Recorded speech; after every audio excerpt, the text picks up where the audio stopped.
To broker or not to broker Team Trump's Ukraine gamble and a mood shift in U.S.-Russia-Ukraine war. Ending the ongoing Russia-Ukraine war was one of U.S. President Donald Trump's campaign promises, and one that he famously boasted could be achieved in 24 hours. But months after assuming the presidential office for a second term, the Trump administration barely managed to negotiate a partial ceasefire. The U.S. president at several occasions said that a conclusion to the ongoing efforts could be seen by May. But it seems that Trump's efforts to end the war are struggling to get off the starting blocks.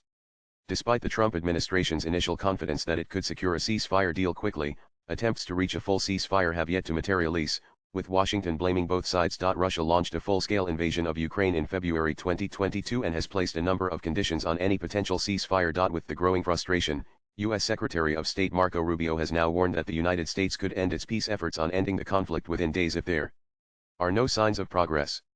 "We're not going to continue with this endeavor for weeks and months on end," Rubio said, adding that the U.S. had other priorities to focus on. During CNN town hall in 2023, Trump had asserted to end the ongoing war within 24 hours.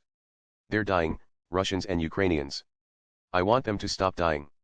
And I'll have that done in 24 hours, Trump had said. He had reiterated the claim during his September debate with then Vice President Kamala Harris, when he emphasized his plan to mediate between Russia and Ukraine.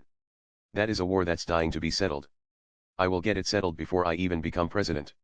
If I win, when I'm president-elect, and what I'll do is I'll speak to one, I'll speak to the other. I'll get them together," he had said. However, after assuming the office, the U.S. president admitted that his repeated campaign promise to end the Russia-Ukraine war within 24 hours, even before taking office, was a little bit sarcastic.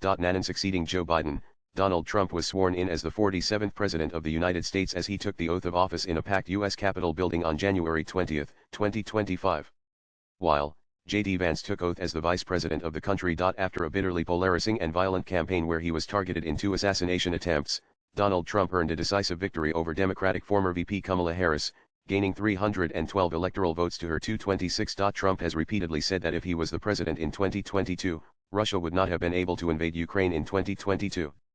Putin had also claimed that the Ukraine crisis might not have emerged if Trump was the president. After assuming the office, Trump held lengthy and highly productive telephone call with Vladimir Putin on February 12 in which they both had agreed to begin negotiations to end the war in Ukraine. In a readout of the conversation posted on Truth Social, Trump had said, "We discussed Ukraine, the Middle East, energy, artificial intelligence, the power of the dollar, and various other subjects.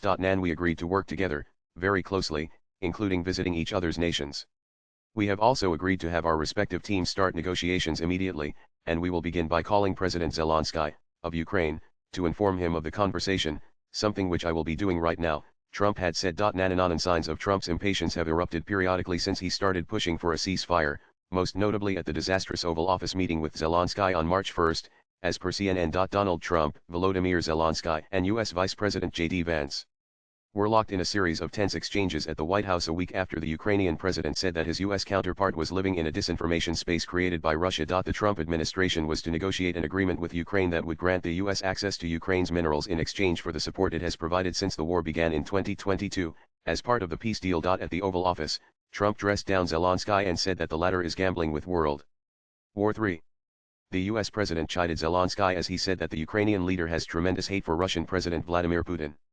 "You want me to be tough, I can be tougher than any human being you've ever seen, but you're never going to get a deal that way," he said. Following the argument, Washington had suspended military aid to Ukraine as well as intelligence sharing and access to satellite imagery in a bid to force it to the negotiating table. Later American diplomats and their Ukrainian counterparts held 2 rounds of deliberations in Saudi Arabia in March to discuss measures to halt the Ukraine war, holding discussions on various topics like mineral deal and also a possible resumption of U.S. military aid to Ukraine after the Oval Office showdown. Later Zelensky held a telephonic conversation with Trump where the former had agreed to accept the unconditional ceasefire proposal as proposed by the U.S. The Ukrainian president had said that Kiev was ready to pause strikes on Russian energy and civilian infrastructure. However, Putin demurred and said it was a complicated matter. After Putin's rejection, top Moscow officials have attempted to shift the blame onto the Ukrainian government and European leaders, claiming that they are desperate to keep fighting and that only Russia is willing to negotiate a peace deal. For a broader peace deal, Russia has insisted on total neutrality for Ukraine, a drastically reduced military, the removal of its current elected government as well as control of the 5 regions of the country it has illegally annexed but doesn't entirely control. However, continuous strikes from both the ends irked the United States. Trump lashed out at the leaders of both warring parties in Russia's invasion of Ukraine, Expressing frustration as efforts to kickstart ceasefire talks remain deadlocked. Trump had first criticized Russian President Vladimir Putin for questioning the credibility of Zelensky as a negotiating partner, saying he was very angry, pissed off with the Kremlin chief. Later, Trump turned his fire on Zelensky, saying I see he's trying to back out of the rare earth deal. And if he does that, he's got some problems. Big problems. We made a deal on rare earth and now he's saying, well, you know, I want to renegotiate the deal. He wants to be a member of NATO. Well, he was never going to be a member of NATO. He understands that. So if he's looking to renegotiate the deal, he's got big problems. Nanan Rubio said he spoke with Russian Foreign Minister Sergei Lavrov after the Paris talks and had told him they had been constructive, and also briefed him on some of the elements of the U.S. peace framework. Rubio's remarks reflected how the U.S.-sponsored peace efforts have stalled and the president's frustration with the talks has grown. Though Trump said during his campaign he could end the war in Ukraine within 24 hours, he is now almost 3 months into his second term. The administration's main achievement to date, an agreement by both sides to pause attacks on energy infrastructure for 30 days, is close to its end and has not stopped deadly attacks in Ukraine, Washington Post reported. The top U.S. diplomat did not specify what to move on would mean for continued U.S. military support for Ukraine or sanctions on Russia.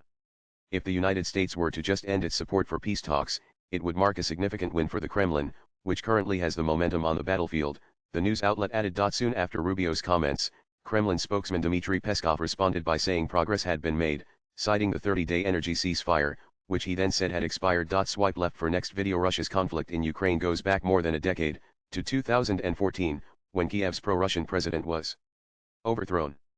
Russia then annexed Crimea and backed insurgents in bloody fighting in eastern Ukraine. With inputs from agencies' latest blogs.